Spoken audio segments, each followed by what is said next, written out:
Welcome back. This is week 16, video number 2, babe. Two. Sometimes I say things and it reminds me of like a friend. So I just said that until he reminded me of a way one of my friends talks. Two, she says. She says it like that. You know, we're going to talk about ethics. And ethics, it's an important thing to learn, and it's a component of this course. And anytime you're learning how to use a powerful tool, you should totally discuss ethics. And technology is perhaps one of the most powerful tools in the world, right? Like just blanket statement. Let's just back that up a little. I'd say the mind is the most powerful tool in the world. The mind. And then technology is also a really powerful tool. It's a powerful tool. I had a friend the other day show me his hand cannon. He said, "Are you into hand cannons?" I'm like, "What are you talking about?" I'm like picturing like squirting water in the pool because he's also a swimmer. He's like, "Hand cannons, look, come over here." And he opened up his car and he's got a concealed permit to carry. And he shows me this gun, this handgun. He's really into guns. Has like hundreds of guns, right? And he shows me this handgun, which like hand cannon is an apt description of the gun. And that's a powerful tool, that gun. But I said to him, the reflection that came to me is I said, you know, this is a powerful tool, but it's nothing compared to the internet, right? This handgun might kill a few people. The internet and, you know, technology can kill a tremendous number of people. And so technology has changed our political landscape. Technology has changed how we consume information and news. Technology has, you know, indubitably influenced the course of politics from Obama to Trump, for better or for worse, right? Right? It dubitably defined, without a doubt, adverb in a way that is patently evident or certain, unquestionably without doubt. A week at the spa has indubitably improved his health. That's an awesome word, right? And technology kills people every day. I'm going to say just people looking at their phone at the wrong time.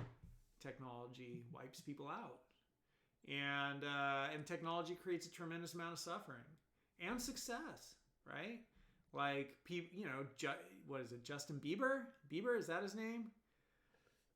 Started out as a YouTube kid just singing songs on YouTube and became a worldwide phenomenon.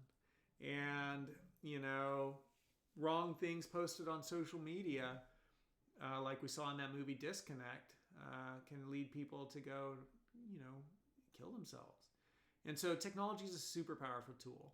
And when you're dealing with a tool of this power, it is incumbent upon us to talk about ethics. And it's incumbent because ethics are standards of behavior.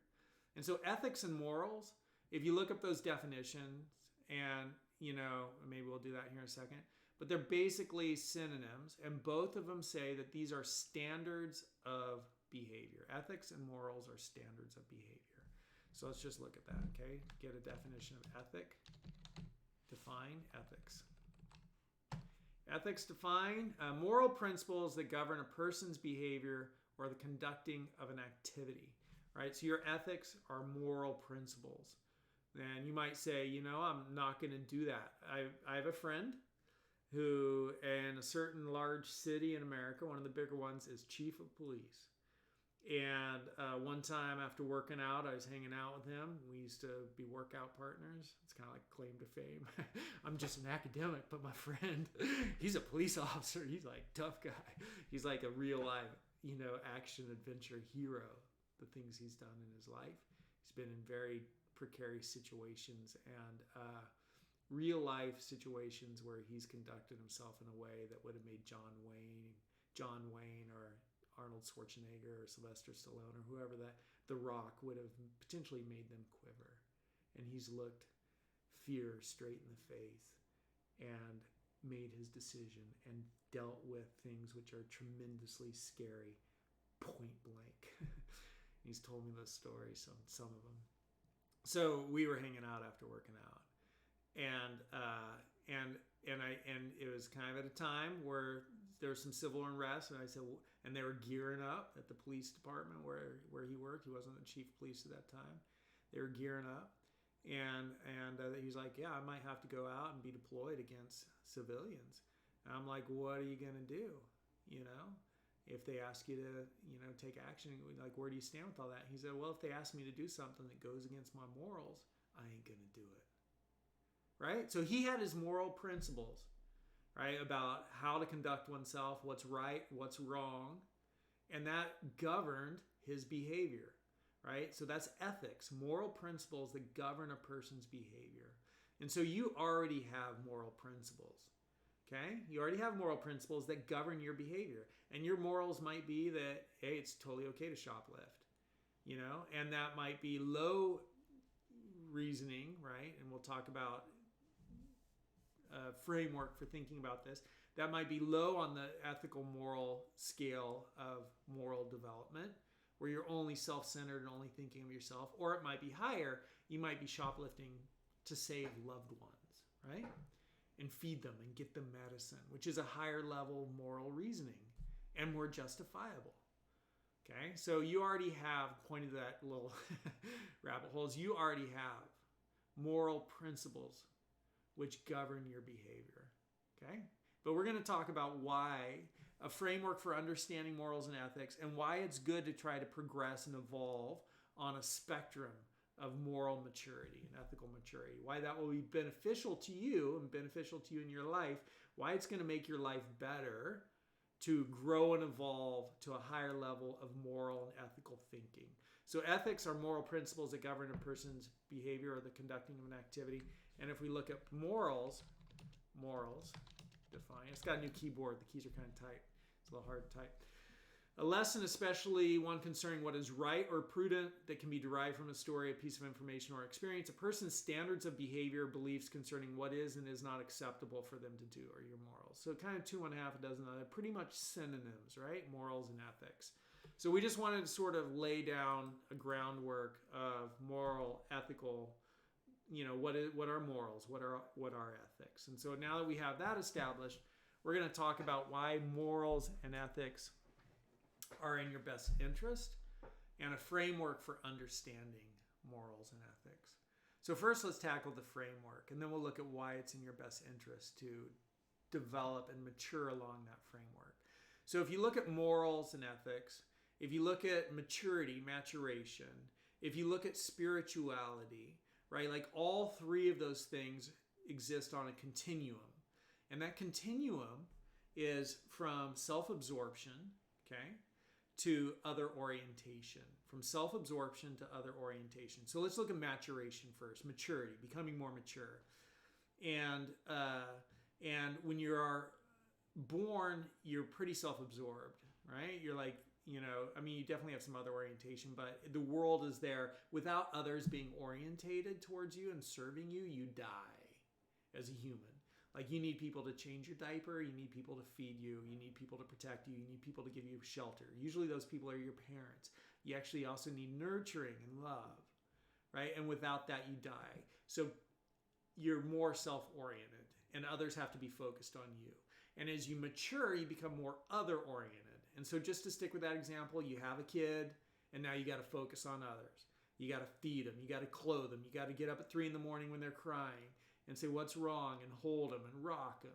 You got to walk them around the block in the middle of the night, right? I've done it, And so you mature, you become more other-oriented. It's no longer about people being there and serving you. It's about you being there and serving others. Ask not what you can do for your country. Ask not what your country can do for you. This is the quote. I got it wrong at first. Ask not what your country can do for you. Ask what you can do for your country. You become more other-oriented. That's John F. Kennedy, that quote. Okay, so maturation is this continuum, the spectrum from self-orientation to other orientation.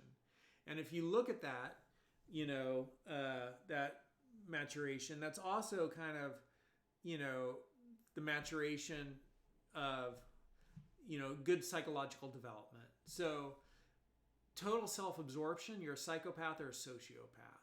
you're only thinking of yourself, you don't care about others, you don't empathize with others, you'll kill them for their watch. Okay? And over here, you're thinking of others, right? So 1 in the scale, you're only thinking of yourself. Over here, you're thinking of others. And thinking of others, you'll die for them. Gandhi, Martin Luther King, Jesus, the Buddha, right? This, I might not continue on, but the cause will go on. United States Marine Corps, right? The happiest day of a Marine's life is the Globe and Anchor ceremony, where they say, you, I'm trying to think of a name, John Doe, are no longer John Doe. You are a Marine. So from self-orientation to other orientation, group orientation, right? It's the path of maturation. So that's a healthy emotional development. That's healthy psychological development. That's how we mature. We go from self-orientation to other orientation. And that's the path of maturity. That's the path of spirituality. If you look to most religions, which are, a lot of religions in the world, their focus is not on my will, but on thy will. Not on my will, but on thy will, right? Where you're kind of like, okay, let me live in service of others. Let me be good to others. Let me think of my neighbors. So it's the path of maturation. It's the path of spirituality. And it's also the path of ethics and morality, right? Going from the self-absorption, only thinking of yourself, to other orientation. So that's a framework that you can use to think about morals and ethics, right? Like it's going from, and spiritual development and also maturation, it's going from self-orientation to other orientation. Now, why is this beneficial to you? Why should you care? Like, why should you care about ethics? Because it's in your own best interest to think of others. It's in your own best interest to think of others. And the reason it's in your own best interest to think of others is because we are a social species. So when you align with your nature, everything goes better. And when you go against your nature, you're going to suffer. And so aligning with your nature is sleeping and eating and exercising. When you sleep and eat and exercise well, you get good sleep, you get good exercise, you get good nutrition. You're aligning with your nature. You're giving your nature what it needs, exercise, sleep, nutrition, and you're going to feel better for it. If you violate those, if you don't get good sleep, if you don't get exercise, if you don't eat well, you're going to suffer and you're going to die earlier. So when you align with your nature, it feels good. Your life goes better when you align with your nature. And you could see this just even in the most basic principles. So aligning with your nature, right? You are built to fornicate. Fornicating is crazy pleasurable. It's one of the most pleasurable experiences. Nature really wants you to fornicate because that is the biological imperative to continue our species. So nature made it very pleasurable. When you align with that nature, when you reproduce, it's so pleasurable, right? When you align with your nature, it feels good, right? Your life runs better when you align with your nature. And part of our nature is that we are a social species. That is our strength. That is our superpower as a species, is that we work together. And when you violate that, if you live by yourself, if you're lonely, if you don't have a team with which you work and a community to which you belong, you suffer and you die young. You die early, and you're not as successful. To be successful in life, to have a happy life, to have a meaningful life, to have a fulfilling life, you have to be important to others, and others have to be important to you. You have to belong to a community of others. Now, this isn't just my theory. Okay, this isn't something that I was like, hey, I mean, as a theory, it's a great theory, but there's also research which corroborates this. And so the longest running study of humans ever is a study out of Harvard, and it's known as the Harvard Adult Development Study. And there's an amazing TED Talk, Harvard Adult Development Study. And what makes a good life? Lessons from the longest study right here, okay? So it's on YouTube. It's a TED Talk. Go check it out. But basically, to be healthier, to be wealthier, to be happier, to have a more successful life, to have a more meaningful life, to have a more fulfilling life, you need to love others, and you need to be important to others, and others need to love you, and you need to be important to them. And without that, your life is going to suck. So anytime they there's somebody who totally loses their shit and does something horrible, like becomes a mass shooter, those people are always like lonely, isolated people who've somehow fallen out of connection. Like, I don't know the data on that, but that anecdote just came to me because I've heard it elsewhere, but I don't know the data on that. And the point is others need to be important to you, and you need to be important to others. So how does this tie back to ethics and morality? Well, ethics and morality, when we know that we need to align with our nature to have a good life, we got to sleep well, we got to eat well, we got to exercise well. It's important to, enjoy our sex life. That's what we were built to do. It feels good. Whatever else you want to add in that, defecate, urinate, fornicate, like sleep, eat, defecate, urinate, fornicate. I mean, we're animals. This is what we were built to do. You need to align with your nature and keep that whole system running well. And we have this amazing intellect, so feed the mind good material, right? Like all of that, you're aligning with your nature, but you also have to really cultivate community and social awareness. And so that means implicitly, and this is the absolute morality, the cornerstone of moral and ethical understanding for me. And it goes beyond not just being dictated to by some religion of this is what you should do and what you shouldn't do. It goes down to just like practical reasoning. This is the cornerstone of any foundation of moral and ethical principles and behavior, is that, man, people have to be important to me. I need to care for others. I need to have a community to which I belong. This is my nature. I want to be important to others. I want to be cared for by others, and I want to care for others, right? Because this is what's going to allow me to have the happiest, most fulfilling, most successful life, the most meaningful life. It's me aligning with my nature. Okay? It's like the sun rising, the wind blowing. You don't want to fight nature. You don't want to hate the sun for rising. You don't want to hate the wind for blowing. You want to go with nature. It kind of gets Taoism here, right? But that's why we care about morals and ethics, is because it's in our own best nature. It's in our own best interest to care about others. It's in our own best interest to care about others. And so when you get that principle right there, it can really guide you in life, right? Ethics are principles for guiding behavior. And when you get that, it could guide you in life. How do I treat people? Do I steal this from a store? Well, am I stealing it for myself, or am I stealing it so I have am I stealing medicine to give it to somebody who it will save their life? Is there another way to get this medicine to save the person's life? Right? How much am I thinking of others?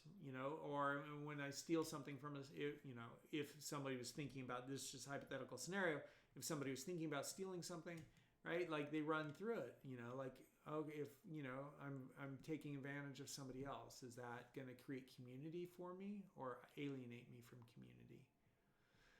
So you could come across moral dilemmas.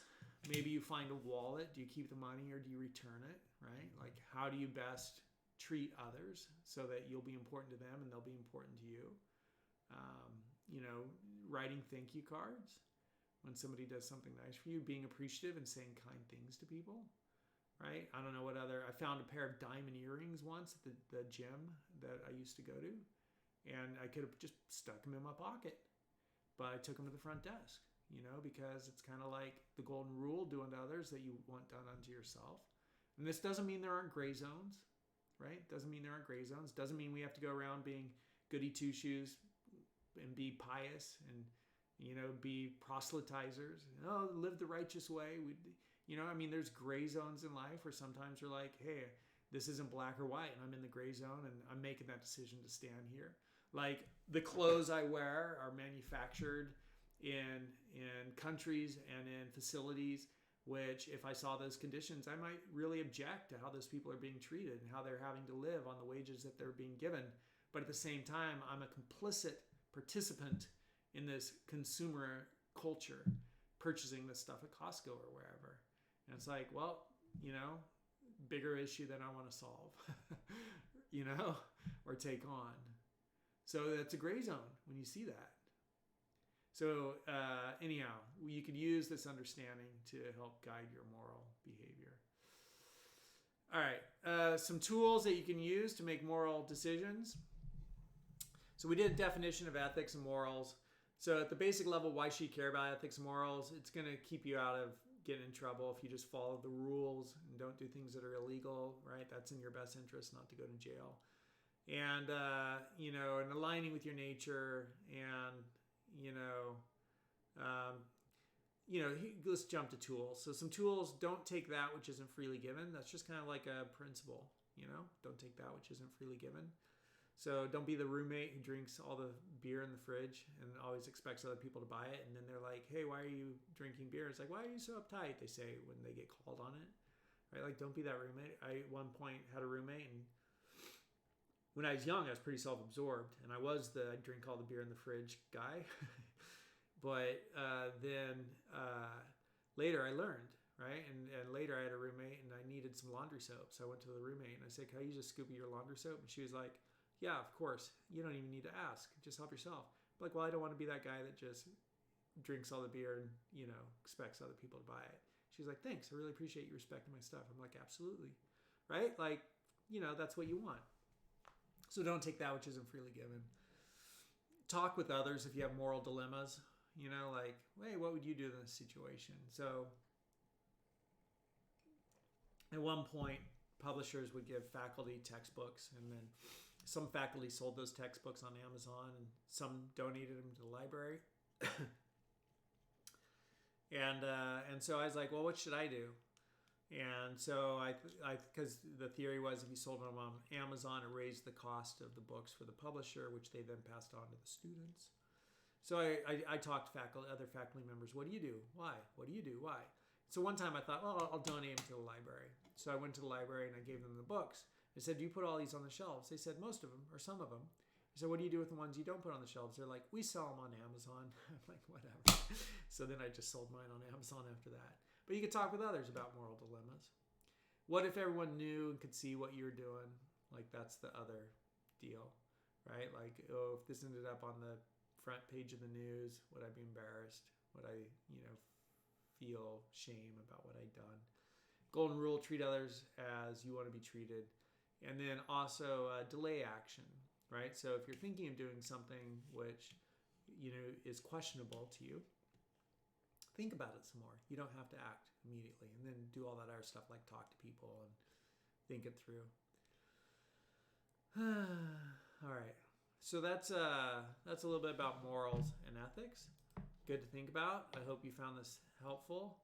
And I'm just looking to see if there's anything down here that is interesting to talk about. Last thing I'll just mention is there's this guy, Kohlberg's theory of moral development. Kohlberg, stages of moral development, right there. And so that theory that I spoke to you, self-orientation to other orientation, right, is basically kind of that Kohlberg's theory of moral development. Are you stealing the medicine to save somebody's life, or are you stealing just because you want something for yourself? Morals and ethics. Hope you enjoyed this. It's a pleasure to see you. Or it's a pleasure, if you're watching this video, for me to know that you're continuing to do your work and learn and improve yourself and make your life better. I'm proud of you for that. All right, we're getting near the end. So this is week 16. You got 17, and then 18 is finals week. So this 16, 17, 18. We got like 3 weeks left, okay? So get on the work so that you can get it done. See you next week.